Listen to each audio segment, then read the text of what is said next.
இருக்கிறது. அந்த தாரக மந்திரம் என்னவென்றால் அதுதான் மௌன விரதம்.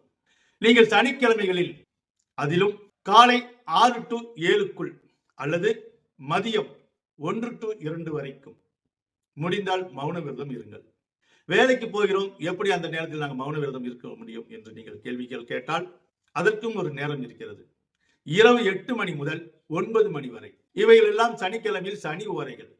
இந்த சனி ஓரையில் இந்த 3 நேரத்தில், அதாவது காலை 6 to 7 அல்லது 1 to 2 அல்லது 8 to 9, இந்த 3 வேளையில் எந்த நேரம் நீங்கள் ஃப்ரீயா இருக்கிறீங்களோ அந்த நேரத்தில் அந்த 1 மணி நேரம் மௌன விரதம் நீங்கள் இருக்க. இப்படி 3:30 மணிக்கு ஓசோன் மண்டலத்தில் இந்த உலகத்தில் உள்ள அத்தனை குப்பைகளையும் சரி செய்து தூய்மையாக இருக்கிறதோ அதே போல உங்க உடலில் உள்ள ஓசோன் மண்டலத்தை நீங்கள் ஓபன் செய்ய வேண்டும்.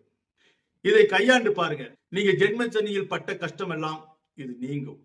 இது ஆணித்தரமாக நம் ஆய்வில் கண்ட உண்மையாகும். அதே போல் சனிக்கிழமைகளில் நீங்கள் உண்ணக்கூடிய உணவில் கம்பங்கூழ் கண்டிப்பாக இருக்க வேண்டும். கம்பங்கூழ் வீட்டில் ஆக்கலாம், அப்படி இல்லை என்றாலும் ரோட்டு கடைகளிலோ தள்ளுவண்டியிலோ நிறைய விற்கிறாங்க. ஒரு சொம்பு கம்பங்கூழாவது சனிக்கிழமையில் நீங்கள் வாங்கி குடித்து விடுங்கள்.